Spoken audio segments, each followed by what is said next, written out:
just taking us to a whole nother level here in the Dallas literary community. Thank you to Tom and everybody at Interabang for like hosting us tonight. We do have our books available, Ginny's available. Unfortunately, Will couldn't be here tonight because of a work emergency, but I'm sure his books are available here too. So if you're interested in those, you can check them out. Let me introduce Diana. So Diana Speckler? Sorry, I don't know how to, sorry. I should have asked you that earlier. Diana Speckler is the author of novels Who by Fire and Skinny, and of the New York Times opinion series Going Off. Her work has appeared in GQ, The Wall Street Journal, The Guardian, Harper's Esquire, Playboy, National Geographic, BBC Travel, a lot of places. Ploughshares. It's okay. I love it. McSweeney's. Yes. Yeah. Woo. She is the recipient of a number of awards and fellowships, including Hawthornden Castle Residency, a Yaddo Residency, the Steinbeck Fellowship, the Orlando Creative Nonfiction Prize from a room of her own foundation, and the Stella Kupferberg Memorial Short Story Prize. She is also a 7-time Moth Story Slam winner who has been featured on NPR. And if you want to read her about her travel experiences, we're actually both travel writers, so it's really cool. She created a great Substack. Go to your website to subscribe to that. Sure. Yeah, I hear it's fantastic, and she has a lot of cool travel adventures. And I know she does because we're in the same world. Yeah, and that's actually kind of an amazing thing that we found each other here, because Alex is one of the only writers I know who's a travel writer and a novelist like me, so we have a lot in common and became quick friends. Yeah, thank goodness you moved here to Dallas and connected with me just last year, I think, right? Yeah, recently. Yeah. Well, we're here to talk about characterization in fiction. I think this is one of my favorite things to always talk about in my classes. So, first question, like what comes first, the chicken or the egg? What comes first for you, the character or the storyline? It's an age-old question. It is like the chicken or the egg. And I think there really are probably, no, I can't say because of the masks. I can't tell who's who. So, okay, no, I guess not. Okay, so I guess that there are two primary ways people talk about building a story, and one is to start with plot and kind of plug in the characters, and the other is to start with the characters and let the development of the characters dictate the plot. And I feel that I'm more of the latter for one reason being that plot just doesn't interest me as much as characters do, and I also find that getting to know the character does really make the plot happen naturally. I actually find this in fiction and nonfiction. I mean, to me, it's all about getting to know. If it's nonfiction, getting to know the person before making the person a character on the page, and if it's fiction, just kind of, fantasizing about this made-up person in my head until the person kind of, I think of it as like hatching. The person kind of hatches in my head as a character, and then they're like running around in there doing their thing. Taking the chicken. Yeah, we're going. Right. I'm taking the chicken metaphor. So yeah, I would say for me, character always comes first, whether it's fiction, nonfiction, or even not in writing. People always come first to me. It's just what I notice. Yeah. Yeah, and like what I consider myself an observer of, more so than anything else. What about you? My first book was definitely like an idea. Like I was like, oh, I have this idea. What if I got stuck in Laredo, Texas, where my family's from, and I couldn't speak the same language as my own family? Like, what would happen? But because I was thinking of myself in that, so maybe I was thinking like of the character in that sense, but it was more storyline driven. And then I really focused in on, okay, well, who's this character gonna be? My second book, though, it was definitely more character driven. I knew that I wanted to explore like the mixed identity, and so to do that I needed to focus on like the character. And I had the character in mind for about 2 years before I even put pen to like paper and really wrote more than one chapter. So yeah, I don't know if I'll go back and forth. Oh wait, I have written a third book. The third book is definitely character focused, so I haven't sold that one yet, but it's very, very character focused, and it was just building out actually a character who's well known in mythology in the Mexican culture, who has never had a chance to tell her story, so I was really, really focused in on her voice and trying to give her a chance to tell her story. So hopefully we sell that this year, and we get that out here. Yeah. That's very cool. So how do you start building your character? Like, do you start with like a tick, like their voice, their dialogue, the way they look? Yeah, no, I love that question. I guess I'm curious who in here is a writer or who is like thinking about writing, because I'm trying to think if I should be answering questions like in an instructive way or more like we're just kind of shooting the shit. So could you tell us if you're writers? Like writers, raise your hand if you are. Yeah, okay, great, perfect. So I can just go into teaching mode because that's like my natural state anyway. So, okay. I think the sort of common wisdom, and I definitely find this helpful, is to think about the 4 methods for showing character, which are action, speech, thought, and appearance. Now, of course, thought is only for the narrator. You know, you can't assume anybody else's thoughts, so that's only for building the point of view character. But action, speech, and appearance, so action would be anything from like walking into a room to blowing up a building. It could just be anything that the character does. Speech could be anything from, you know, dialogue, of course, but dialect, accent, word choice. You know, does this character speak formally to some people and informally to others? Does he speak differently to children than he does to adults, etc.? Does he swear a lot? Does he use slang? Does he have a lot of white noise in his speech? All these things that give us a sense of who the character is and allows the reader to contextualize this character. And then appearance could be anything from clothing to posture, tattoos, piercings, facial expressions. Does this person use a lot of body language? Does he talk with his hands? I'm getting so self-conscious because I'm like, what am I doing with my hands? Okay, so does he not make eye contact? Does he make really intense eye contact? You know, even really small things like, what is his blink rate? You know, people who don't blink a lot, like, and then what do you think when you see, like, they're not blinking and they come off as creepy, right? Yeah. So that's a way to code creepiness, is like low blink rate, even though that doesn't necessarily correlate, it's something that we assume. So, yeah, body language, all those little details, that's appearance. So those are the methods for showing character, and I will often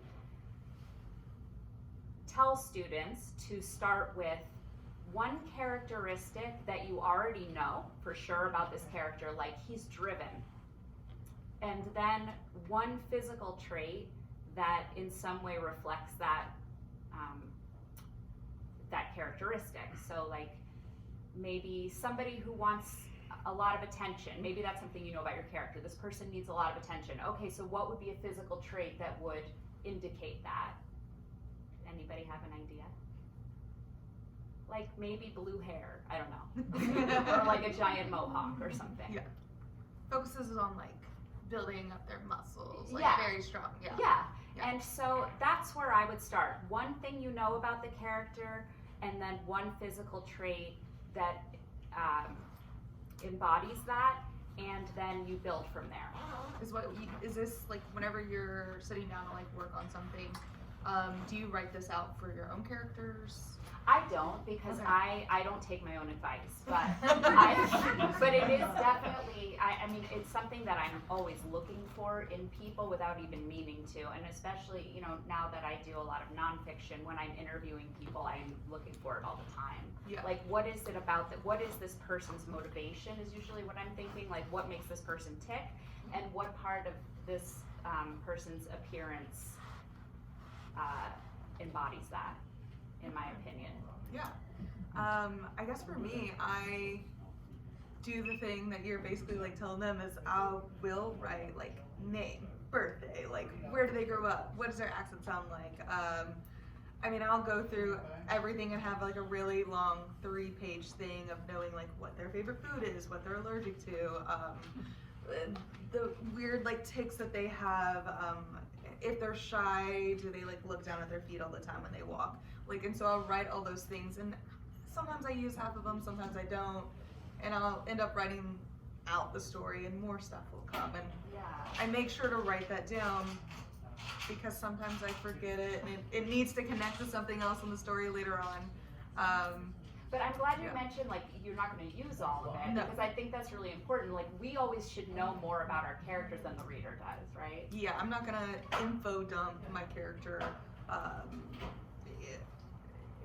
for, like, the reader. It's not necessary. But, like, you know, I might want to just know the genre of music. I don't need to say the 50, like, people that they love to listen to. But maybe, you know, when they're in the car, they turn that on just automatically, and a reader might not even notice it, but I might not notice it, and maybe a reader does, and they're just like, oh, I really love like Paul McCartney, yes, like I connect to that, or I don't know, whatever. Yes, absolutely. Yeah. And the thing is, like, actually, you do it too in your own heads. You might not even realize it, but you're building characters in your head anytime you meet someone, because let's say you get in someone's car and they turn on music, you are judging them for that music, right? Whatever song they put on, you're like, I kind of know who this person is. You're coding, like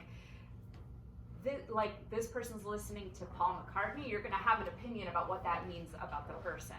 And same if you go into that person's bedroom and you see his book collection, you're going to make a big old judgment, right? Yeah. So that's something to keep in mind, is that like the character is also just a reflection of the observer. Same thing we're doing in our heads whenever we're hanging out with people. Yeah, absolutely. Okay. So you have 2 books that you wrote. Whenever you're writing these characters, do you find inspiration from other people, like, or are your characters an amalgamation of kind of things that you've seen out in the world? Yeah, so, oh gosh, I mean, this is like gonna get me in trouble. Okay, so, first of all, like the novels that I wrote a really long time ago, and I think now when I'm writing fiction, it's usually more short stories. And it's hard for me to remember my process from that far back, so I'm gonna just think about kind of what I'm doing currently, and I would say yes. Yes, because I am so inspired by people. I think people are the most interesting part of life, and I think that's what creates the desire for, you know, to go to the page. Like I'm drawn to the blank page, to the blank screen, because I meet somebody who says something weird or has a strange habit that I notice, or you know, I'll give you an example. A man I know who's like code's very masculine, but his eyes always fill up with tears, and his face doesn't crumple, he doesn't actually cry, it'll just be out of nowhere, his eyes fill up with tears. That totally inspired me. Yeah, yeah, like, I want to know why. Yes, yeah. Like, why are you crying? Yeah. You know, yeah. and not acknowledging it. I mean, that's so interesting to me. And then I guess another thing that I should admit is that most of my characters, even if I don't mean for this to happen, are me. They're some version of me. And it could be like, they could be me in a metaphorical sense. Like maybe, you know, I wrote a story at the beginning of the pandemic that, about, it was sort of like fantastical, I guess, because the woman, the main character, she was very beautiful, but her body language was so strange that nobody liked her. And so she didn't have any friends because she just couldn't make her body move the way it was supposed to. And I don't have that particular problem. I'm not really sure anyone does, but I was thinking about a secret of mine and something that I don't like about myself when I wrote that character. And so I didn't even realize I was doing that, of course, until later, but I would say I inspire myself more than anything, which is just so embarrassing. No, I do the exact same Okay. thing. Like, my first book, everyone's like, that's you, that happened to you, right? And I'm like, no, like, I have both my parents, I didn't get, like, abandoned in Laredo, and, like, the second book, I'm gonna get the exact same thing. Because it's a mixed character, and I mix, and I talk about this stuff, but no, I wasn't raised by a motorcycle club, either. But yeah, I feel like you have to put a little bit of elements of yourself. I used to be a painter, like A lot of my friends don't know that I used to be like working as a professional painter, and I would always do like self-portraits of myself, and people were like, why do you always do self-portraits? And I'm like, I know my face better than I know other people's faces. Like, I have to study theirs for a long time, but mine just comes a lot easier. And so like, when you know yourself so well, you can kind of pick apart those things that you're like, oh, I really don't like that about myself, or I want to explore that part of myself, and you can pick and choose parts of it to put into your work to explore more. And yeah. I mean, that's just making my brain fire so much, because I mean, I kind of have always thought of my work as self-portraiture, and like, I don't know that that's noticeable necessarily, but I think a lot of us work that way, even if we don't entirely mean to. Yeah. And, you know, of course, I think of Frida when you say that. I mean, everyone's favorite self-portraitist. So people always said to her, like, your work is surrealist, and she would say, no, this is just what I see. This is really, to me, this is real, you know. But in a way, she was hidden in those paintings, because they were, you know, there could be like a knife going through her stomach or something, or like her heart's yeah, on the outside of her body. Or, Yeah. But to her, it seemed real, and I guess I sort of see writing the same way. Yeah. So you're working on short stories a lot more lately. Creating a character in 20 pages, to me, is really, really hard. Yes. What's the difference between, like, how do you do that? How do you, that's like a big, like, question. Like, how do you tell everything that a reader needs to know in like 20, 25 pages that you get a whole book to do, you know? Right. Or the way, that's how I totally agree, and I think, yeah, I totally agree. And I think actually it's interesting you bring up the length thing, because you know how people have always said, like, oh, they made a movie of that book, but of course the book is better.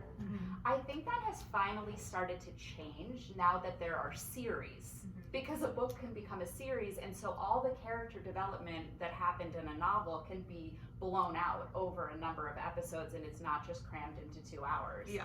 So that said, I do think ideally, and I'm not necessarily talking about my own work here, but I do think ideally, character should be revealed in every sentence. So you should be able to paint a character very, very quickly, because there shouldn't ideally be throwaway sentences. Every description, every thought, anything that the character is doing, including the way that she plays with her hair, or, you know, interacts with her environment, leans on a chair, should be doing some heavy lifting to further develop her and move the plot forward, but that's boring. No, I love that. Today I was listening to this podcast, The Writer's Bone, and they had Britt Bennett, who wrote The Vanishing Half, on there, and she said, I don't know who my character is until I see them in a scene interacting with someone else. And I was like, yes. So like, what, like, That's can you beautiful. expand on, like, why is it that other characters kind of like develop our main character too? Yeah. I love that. I mean, and I think one thing that's really interesting, especially for your point of view character, and something that's important to remember, is that your point of view character, well, every character and every person has an internal world and an external personality, and sometimes they don't mesh at all, you know. So that is really fun to play with on the page.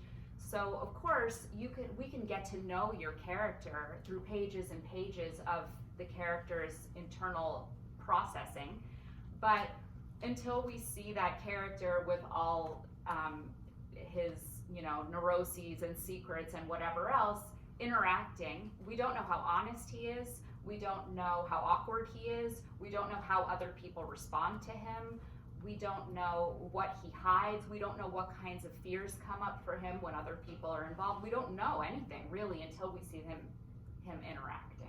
Yeah, I agree. In my first book, after my main character is abandoned in Laredo with a grandmother who doesn't speak English, who only speaks Spanish, I started going, okay, I have my main character with someone who doesn't speak Spanish, who doesn't speak English, so they can't communicate. how am I gonna move this story forward if she doesn't have anybody who speaks the same language as her? So I had to introduce another character who is bilingual, who speaks Spanish and English, and being like the person that connected the grandmother, who is like my secondary main character, to my main character. And so using like other characters in that way to play off your main character can be helpful. Yes, and I love actually the idea of introducing limitations to the character, like having a language barrier, or another example, of course, would be a child narrator, right? There's a lot of limitations there, and instead of seeing them as limitations, as writers, we can really use those limitations as opportunities. For example, The Curious Incident of the Dog in the Nighttime is probably a book that a lot of you read years ago, or Room. Those are child narrators. The Curious, and both of them are child narrators with other limitations as well. And in both cases, the fact that they don't know what the reader knows is a plus, because it creates a ton of tension, because the whole time we're like, oh my God, no, don't do that, don't do that, don't say that, don't do that, don't touch that, right? And the same can happen with a language barrier or with any kind of limitation that you give your character. So think of it as an opportunity for tension. Yes, tension. I'm glad you say that, because I think the one thing that maybe new writers don't think about whenever they're working on crafting a character and developing a story is tension, and how do you like move the plot forward. And a lot of that can go back to like the driving force of a main character. And what do you think about your main character's like driving force? Like, what is the thing that's going to pull them on the story? I think we have to, Yeah. you know, and I think, I mean, it's sort of like character development 101, but I mean, you know, what drives a character is desire. What drives a person is desire, you know, whatever that desire looks like. I mean, that's obviously different for everybody, but even just getting out of bed in the morning is because of a desire. Maybe it's because you have to pee or walk your dog, but it's a desire. It's something you have to do. And so you really do have to be connected to what that is for your character. I mean, I would say, so if we're going to do a tension formula, it's protagonist plus goal plus conflict, right? So the character has to want something has to be driving the character forward. I mean, Dorothy walking down the yellow brick road because she wants to get to the wizard, and there has to be an obstacle. There have to be ideally many obstacles throughout. So that are like connected to who that character is. Yes, and also connected to both levels of the desire. So there has to be this kind of plot desire. Dorothy wants to get to the wizard, but then there's also this thematic desire, and they run on concurrent tracks, right? So really she wants to go home, and it's not what she thought she wanted, because in the beginning of The Wizard of Oz, when everything's in black and white, she wants to go somewhere over the rainbow, but then she gets over the rainbow and then she's homesick. And so it's about like the desire to be home, which everyone can relate to. That gives it universal resonance, whereas the plot, walking on the yellow brick road to get to the wizard, is not relatable, right? We've never done that, and that's a weird thing to do. So, but what gives it universal resonance, what makes the reader latch on, is that we can relate to needing to get home, missing home, being homesick. Yeah, and like Dorothy's desire for that. Yeah, I like that. Whenever you work on short stories, are you working in first person, third person, second person? What's your like go-to? Do you do them all? I do it all, but I feel like it never works out for me in third. Same. Yeah. Third. Yeah, it never works It's out lofty, for me in a third. lofty goal for me. It just, I can't get close enough. Which is like where I kind of want to go to, Yeah. is like how to, if you're going for first person a lot, you're wanting to get close to your character to like do what? Oh, interesting. And it might just be like a deep-seated need for closeness that's never fulfilled in me. So, I mean, you know, but I feel like using third person pronouns just even just that little bit of distance, even if it's a close third and the camera's right in the head of this character, it's still not enough for me. I'm like, I'm not zipped into your skin, you know? It's not enough. Like, I need my first person pronouns. Second person pronouns are fun for humor, though. Yes. I love second person for humor. Same. I've always wanted, I mean, I've attempted it, but it's probably Second? not great. Yeah. Or third? Second. I have a hope and idea maybe to write third person one day because I have had some characters that I don't want to get close to. For instance, I do take a lot of stuff from my family life, from my experience, and I was trying to work on a book that was kind of connected to my sister, which is a little bit too close for home for me to write a fiction. And so what I usually do is I take something from my life and I make it fictionalized. And I started writing it in third because I said, I can't get too close to her. I will make this a sentimental story. I won't be able to like put myself too, like I don't want to put myself too much into the main character. At this point, I need to make her somebody else to get through this, to write the whole story. But I had to put it aside because I'm just not at that point where I can do that. And this why I always go to first person too, is because I need to get into the character to really develop who she is. It's usually a she, or even my secondary characters. I need to get into who they are as well. And yeah, it's just kind of the way I usually go. Yeah, and I would also say just a little tip, like whatever comes to you naturally when the idea for the story comes, go with it. You can always change it later. I mean, I've definitely done that, like written and then gone back and tried a different tense, verb tense, a different person. I've even tried, sometimes I'll realize, wait, I'm not even telling the story from the right perspective. Like it's gotta be in the head of another character entirely. Because sometimes, I mean, I don't know if you've ever had this experience, but you'll write a story and realize like your protagonist wasn't even at the party. He was like next door to the party. Like, let's go to the party. Well, isn't like one of your books, you have 3 main characters who have alternating chapters, right? Yes, that was, yes. So I wrote that book when I was like 24. So but yeah, I mean, I'm a little older than that now, but yeah, it was 3 family members. I have not looked at it in many years on purpose. I feel like a lot of shame. Okay, so, but like doing alternating perspectives in fiction, what do you think that can show about different characters? Like you are separating. I remember thinking after doing that, like I'm never doing this again. But I think, it was ambitious. I mean, I think you should have a really good reason for not having only one narrator, and I don't remember what mine was, but I would say don't do omniscient. Just don't do omniscient, because it's a mess. And a lot of times, like, I'll have students say, like, I was writing in omniscient. I'm like, no, you just didn't decide. Because omniscient it's so hard to pull off. And basically, it's like, I don't know, if you read Bel Canto by M. Patchett, that's a really good, I think that one really works. But she's really dipping in and out of different characters' heads the whole way through, and every time you're like, yes, this is exactly the choice you should have made. But it's about making just this endless series of deliberate choices about whose head to be in at what time. So I would say, just to make your life easier, you can at least start with, I know whose story this is, and I'm going to tell this character's story. Later, if you decide, like, it's actually a bigger story than that, and this person also deserves a perspective or needs a perspective, add that in. But trying to write from the perspective of 2 different characters in one day is almost impossible. Well, I mean, because you can run into the problem of actually not developing either character as well as they need to be developed, right? And if you're going to have these 2 different like main characters, you need to develop them as equally. They need to stand on their own, right? Like, and I would assume omniscient, that's where you can mess up, right? Yes, and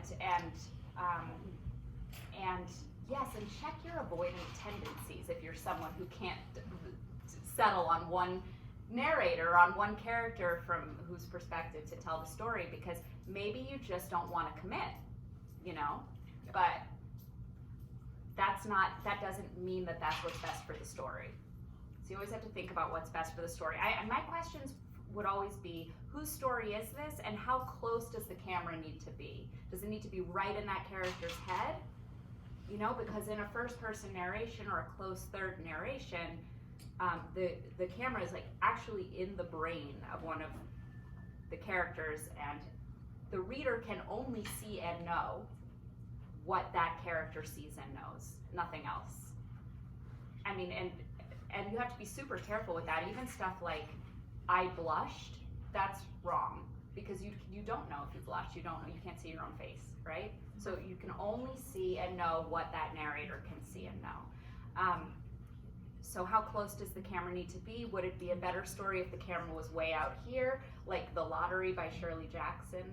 You know, it's, if I'm remembering it correctly, it's like this really journalistic tone, and the camera's way out there, and I don't think it ever dips into anyone's head at all. But it works really well because it's a horror story, and that very matter-of-fact observation is juxtaposed with a nightmare scenario. So it works beautifully. So yeah, I guess those are the questions. Whose story is this, and where does the camera need to be? Yeah, I like that. I've been working on a project, so this question comes from this idea. We've all, like, I know that me and you have both written characters who are not, like, you've written male characters, I've written characters of different races, like, we've written identities different than our own.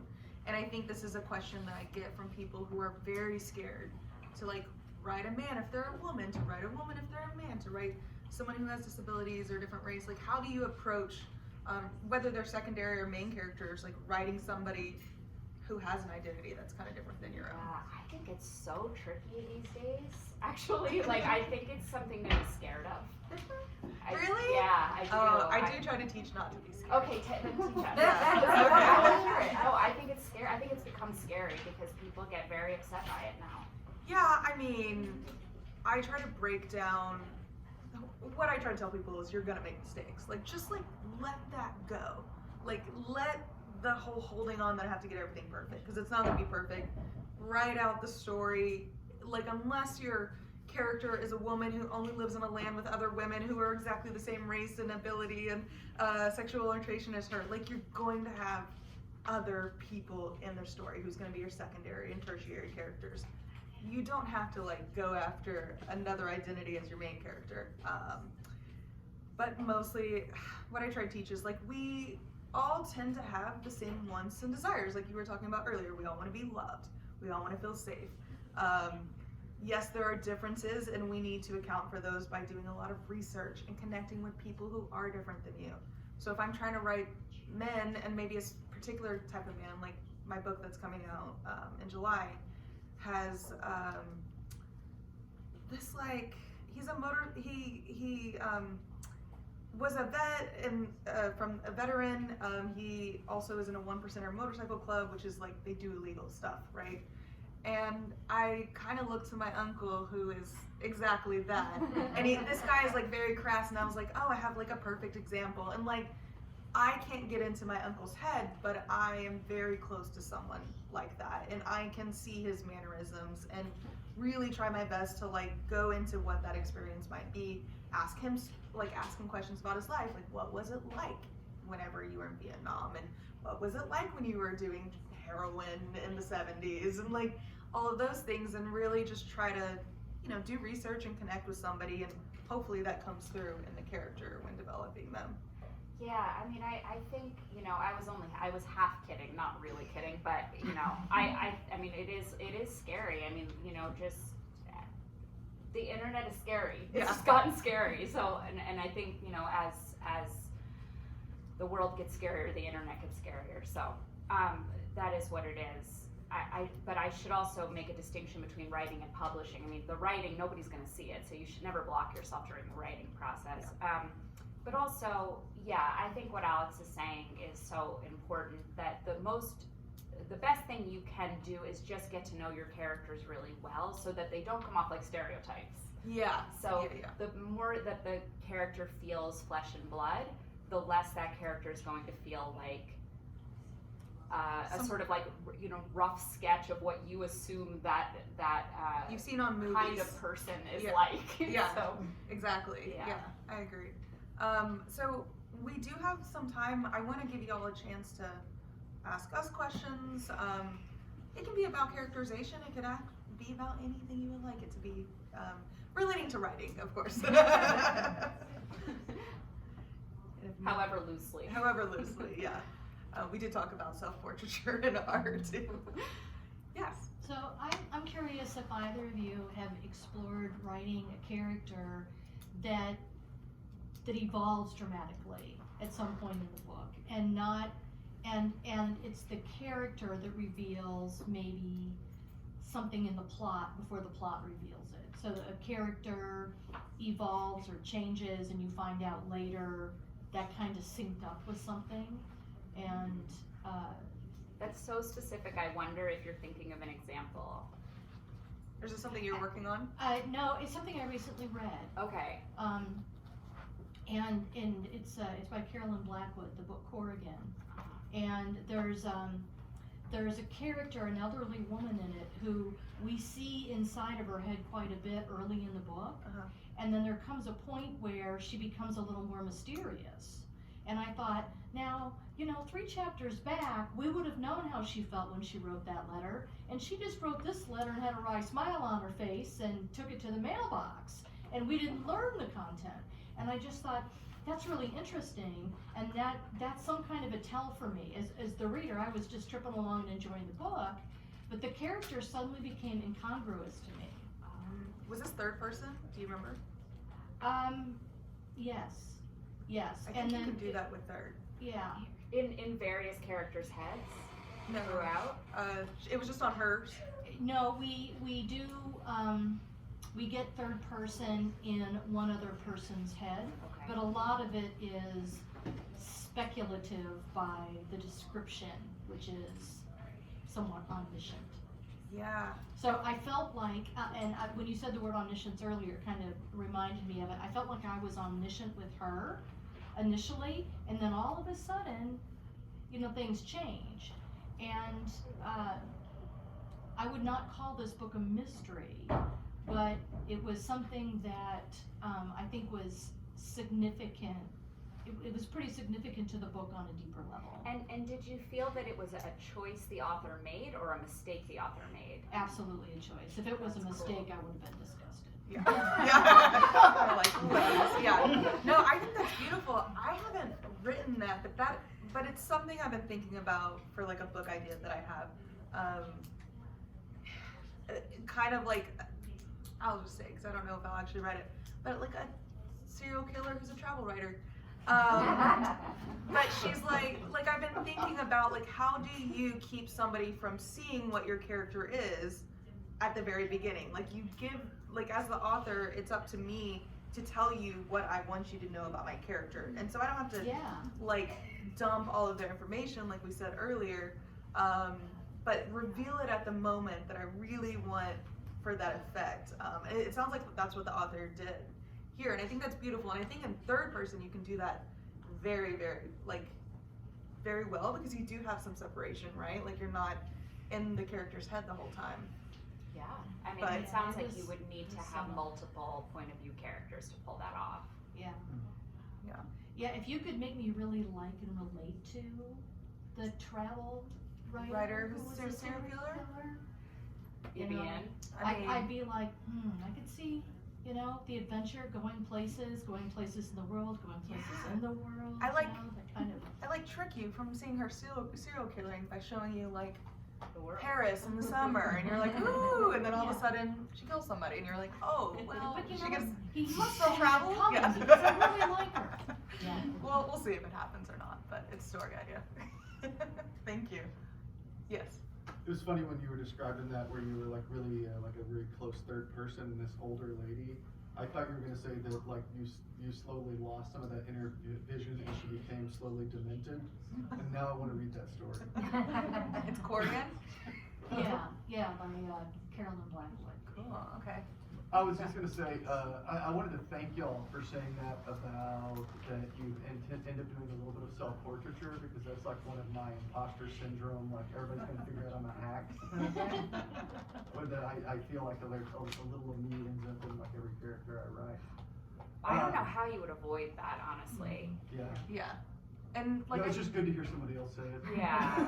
I think people also get very afraid of, and I was too, like, I remember asking him in MFA, like, my professor, can I, like, write another, like, take inspiration from somebody I know and write it into one of my characters, or my main character, my secondary character, but like you said, we are inspired by everybody around us, and so, and what my professor said, she was like, I wrote my dad as, like, my secondary character in, like, a very bad light. He had no idea it was him, like, at all. So, but then me and you have talked about that one article where the author did this, was like Bad Art Friend. Yeah. Oh my god. Yes. Everyone has to read Bad Art Friend if you haven't read it yet. Yes. You want like the best literary gossip of the year. Bad Art Friend. It was in the New York Times, right? Yes. Yeah. Yeah. And it was basically about an author who took inspiration from somebody, but in like a very specific way that is up in the air of like, should authors do that or not do that? And maybe the way she did it, I wouldn't do it at all, but I don't know. So You'll definitely judge one of them and probably both of them. It's really fun. yes, Bad Art Friend, Definitely New York read it. Times. Yes. Yes. Yeah. Bad Art Friend. Yes. I'd just like to hear more about your journey to getting your first novel published, and like what's your like kind of your secret advice, or your like the thing that was most effective for you in achieving that goal. Definitely. You wanna go? Finish the novel. Is what I would say is the number one thing. Like finish the novel and revise the hell out of it and get feedback and get it like to the point where you're looking at it and going, if this came out tomorrow, I would be proud of the shape it's in. That's number one. Yeah. I'll go like the path of my journey trying to get it published. So I had a hard time. I think I sent it out to like 150 literary agents. I got a lot of feedback saying like, we love the story, it's great, you're obviously a good writer. It's not a fit for the market. There's no audience here, or something like that. And so I ended up asking a professor, like, what do I do? Like, at this point I'm pissed. I do think there is a market. You just told me my writing was good. Like, you just told me it was a good story. I don't believe you about market. Like, marketing people are there to market it. And so she guided me on, like, you don't necessarily have to go the literary agent path. There are a lot of independent, like, small publishers that don't require a literary agent. There's a lot of big publishers, like some of the big 5 publishers have imprints that don't require a literary agent. So if you feel like very strongly about that, there are like paths for you to take. I'm all about not taking the traditional path all the time, and I think as like MFA programs, just the literary community will always tell you go the literary agent route. You don't have to. You can also like publish something in a short story in a literary magazine and have an agent reach out to you. I met a girl who was writing, like publishing stuff on Tumblr, and a literary agent reached out to her. She even, the same girl, was trying to fix her query letter, which is what you have to send to a literary agent. And so she posted it on Craigslist and asked people, only literary agents in, like only writers and the editors in the New York area to like give her feedback, like she would hire them to give her feedback. And one of them was like, I know somebody who would take this, and they ended up sending it off. So like creative, non-traditional routes is kind of what I'm all about. And hopefully that helps. But yeah. but I guess I would want to know more about what you're asking. Like, are you asking how to get an agent? Are you asking what to do if you can't get an agent? Are you asking like, is it better to go agent or no agent? What is the specific question? I mean, I think even before that, the question is, how do you get recognized? Whether it's by an agent or by a publisher, like how do you get somebody to take your query letter seriously? You know, no matter who it is. Like, were both of you published in journals in like the nonfiction sense before you wrote your first novel? Like, how did people know who you were when they looked at your name on that query letter? I don't think anyone knew who I was. Did people know? I had been published as a journalist for about 3 years by that time, so I did have like some publications. I had a few short stories in literary magazines, but not anything that was like a significant literary magazine. I had like Glimmer Train. I think that was probably my best one. Oh, at the I wasn't even time. close to that type of literary magazine. Yeah. I just don't know how much it matters, honestly, though. Yeah, these was, days. was it just persistence? That No, got- I think it's quality, honestly. Like I Yeah. think it's quality and what is needed in the market, unfortunately. Like it has to be just all you can really do is make. I know a lot of people will disagree with me on this, and they're gonna like talk to you about Twitter and everything. But I think you just got to get the work really, really good and have somebody help you with that letter if it's not something that comes naturally to you, to make it sound as appealing as possible.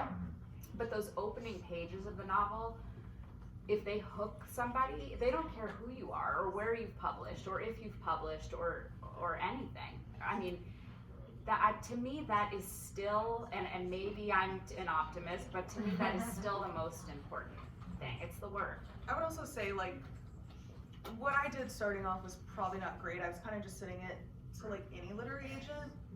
Like don't do that. Really find the one that wants like your story. Like I would go for something and I was like, oh, they broadly have the same theme as my book.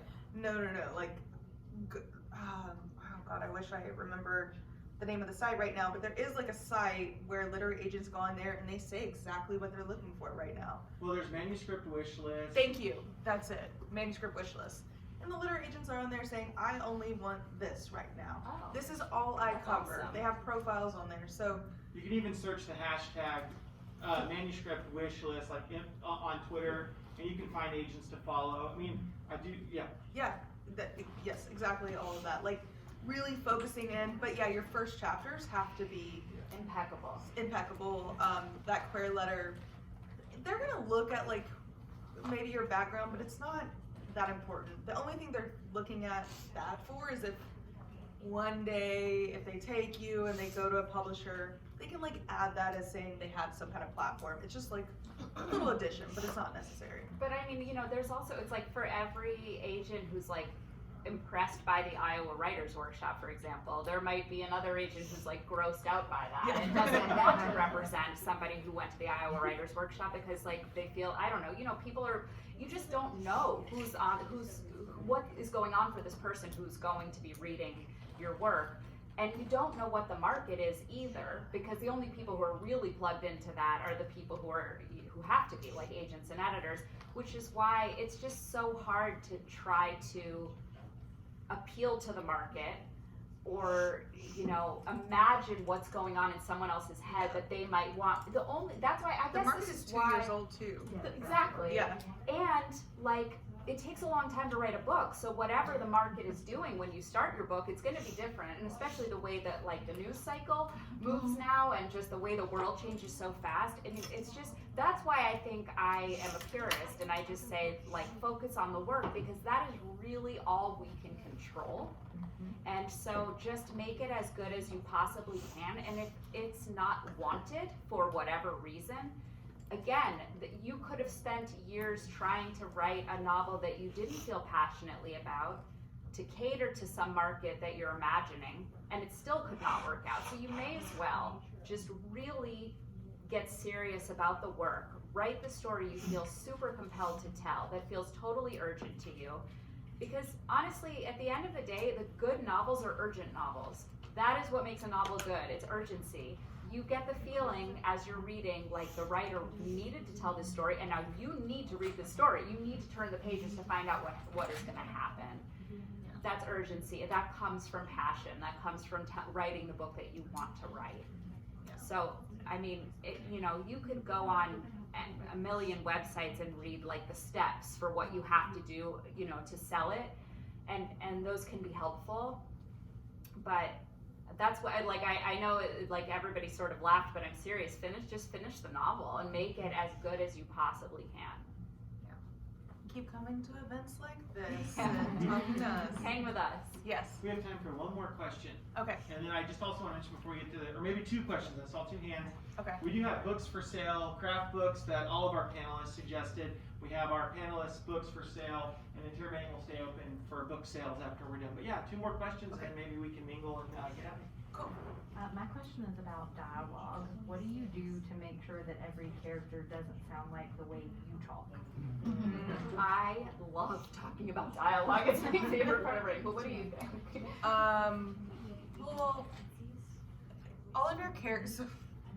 This is part of a project I'm working on right now, and basically what I was saying in this project I'm working on is each character is different, right? Like you have your men, you have people of different races, you have people who was born in Georgia or one born in Texas. Like those things are all going to affect their dialogue.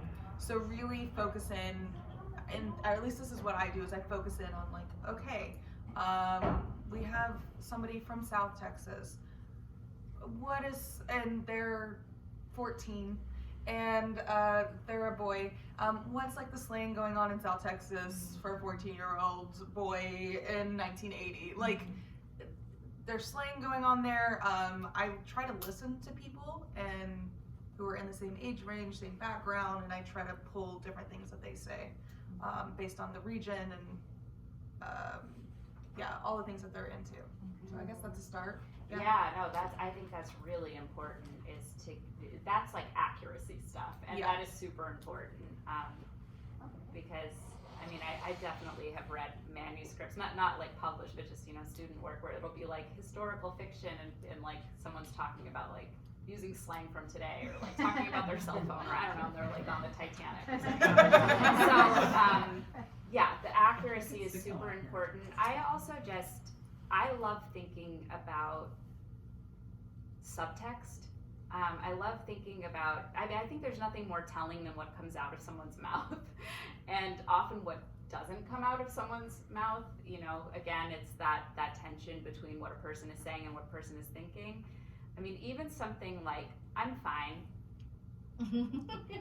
That's an amazing, I love hearing that. That is just bloated with tension, right? Like, I mean, it's like, it could be at least at like, 20 at the different most, yes, it could be 20 different things. The most innocuous thing it can be is just like a thoughtless response to how are you, but it could also be like the most passive aggressive thing that your character has said in the entire book.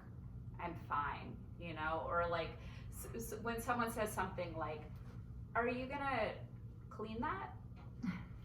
It's like, you're not actually asking, are you gonna clean that? You're saying like, fucking clean that, but and so I just think thinking about things like that, it makes for really good dialogue, that people never are really saying exactly what they mean. So you can make your dialogue do all kinds of heavy lifting with just, a few strokes, really. I think the tendency a lot of times is to just try to communicate plot through dialogue and try to just, use dialogue as this vehicle to communicate author to reader, but really it should only look like the communication is happening between the characters. Of course, it's an author to reader, but you're hiding the wires, right?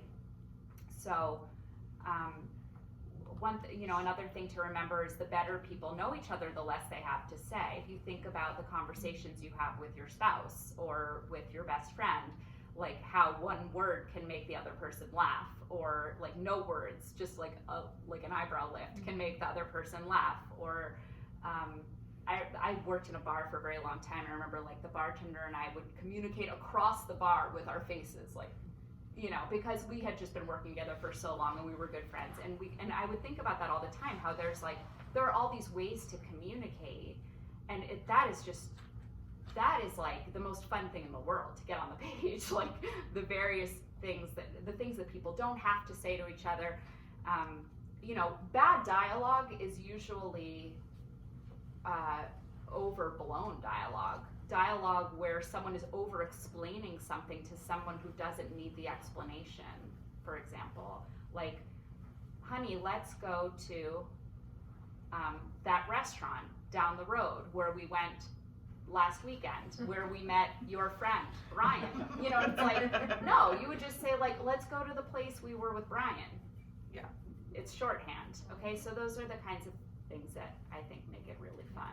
Also, like, look what setting your character's in. They're gonna talk differently to one character than they would another character in a professional setting than they would in a casual setting. Like, everybody's dialogue is gonna change based off like the setting around them at the time. Absolutely. Yeah. So that's actually really important because that's fun too, because Yeah. you can really play with, you really can help us get to know the character by how he's communicating with the other characters. And another thing to remember is in every scene, always stay aware of what every character wants. So when they're talking, even if they're not voicing it, they're probably not voicing it because none of us are really like standing around telling people like, here's what I want, to be loved and accepted, you know? No, but like you're thinking, you know, you might not even be aware of what you want, but you as the writer should be aware of what they want and make them communicate With all that subtext. through that. Yeah, Yes, it's horrifying Yeah. sometimes. You can create so much tension because someone wants one thing and someone wants another. There's a really fun writing exercise actually where it's like, there's a couple, one person really wants to get engaged and the other person wants to break up, but they're not talking about it. They're talking about anything else. Maybe they're like reading a menu together or doing laundry together. And let's see what happens in that conversation. Yeah, I like that. That's a good one. Tarfia? Oh, sorry, called you out by name.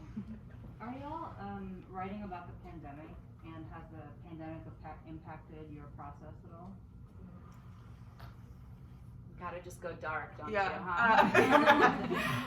Go ahead. I guess I have a third book that hopefully we got out on submission soon, and I did set it present day, and I was like, am I just gonna ignore that this pandemic happened, or am I like making this like, am I pushing it back a few years? At this point, I'm trying to remember what I did.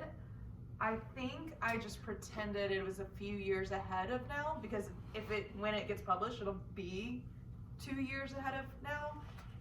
And it was not really relevant to my main character, so I just kind of she wouldn't have even noticed that the pandemic happened. So I just kind of like quickly like mentioned it, I think, and that was it. I don't know. I'm really glad that we're kind of near the end or whatever. So I don't know.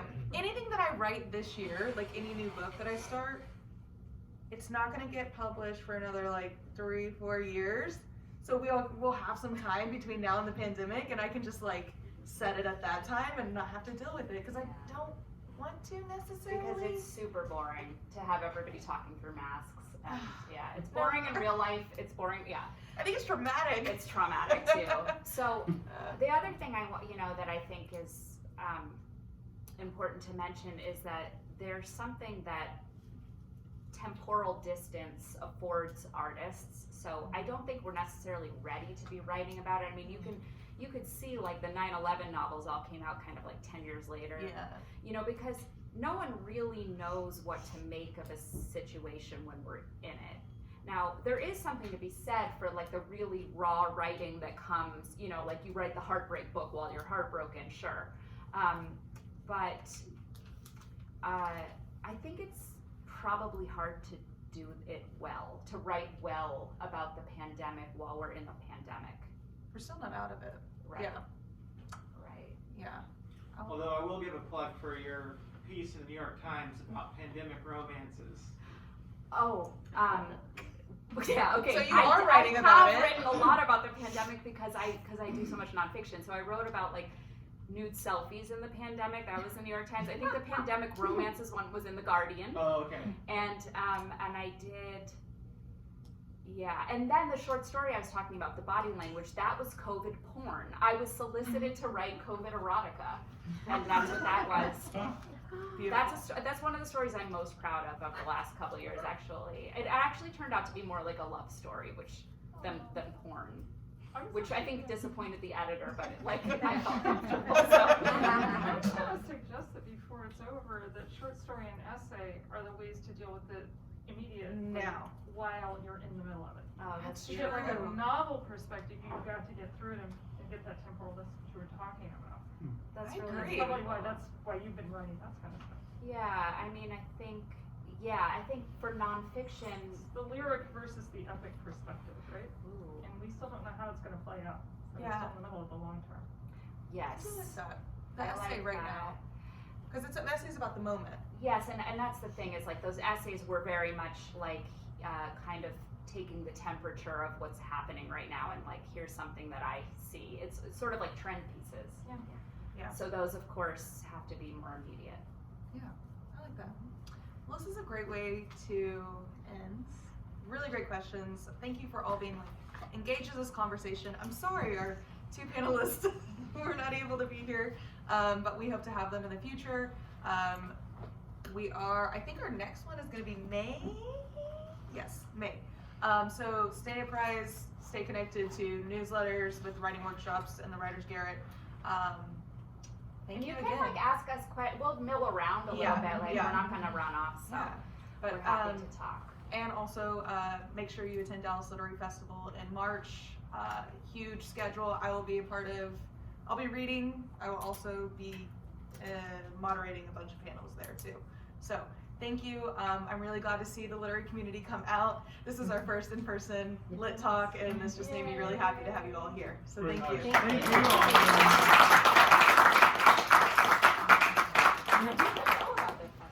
Oh, yeah,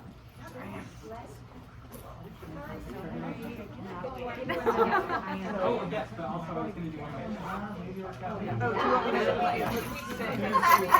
me to engage with each other. Let's engage with each other. I know. I took that in. Yeah. You got one that's on Okay. But talk maybe just Static style. I had a good one for you last night. Actually thought. One of my girlfriends wrote to me yesterday and she said, Oh my God, that's serious that action. Oh, thank you for coming. new in Boston. You need to meet Torfia. This is Diana. Torfia is a great poet here in Dallas, and she needs to be a part of That's your why you asked the literary dark community. question. Yeah. Oh yeah, And Yes. that was when I Yes. was in May. Oh, I will. And she wants to go to a workshop. It was good to meet you. what is the festival? Festival is Dallas Sangria. When is it? I want to put it on my calendar. It's like 2 weeks. Who's Sangria? My friend's a little younger. She's one of the people who's Okay. made Dallas literary scene. She's one of the changed one of the makers. We just got back from Hawaii. I saw your pictures. We did that. So it was. So I'm working on it. Well, we went there for the workshop. We had a workshop in Hawaii. And I- Yeah, I know you I did. And so we last summer snuck got them to over there where because we'd actually got tickets I here. I've got all my pieces. I did the whole SME And we had program to use writer's those pass. vouchers by March 1st. Heroes of Charity and everything. So And 2 tickets to I'm gonna Paris, put it in 5 tickets. too. I didn't get to finish the journal. Oh. But Yeah. so Natalie you know, I ran kinda out to the had daughter. one document, and it was like 45,000 words. Okay. Dang it, short. No, the novelette's coming back. Mhm. Yeah, but I want it to be a full novel, and so I've been So working on it. Oh, that's so mechanical. I know I don't, but I was winding back up my I'm like, 300, so I can't remember then I that felt part. like, oh, I can't just leave this here. Yeah, I'm and just really happy to see I people. tried to like It's read not- online, which is really good. You know, you get some leads so far that what's the good? That's helped as well, but I don't know if you have any strategies when you feel like. We've been doing You're writing, Please you don't- know, what don't you're see doing. my- You're But let me, a writer on did it go?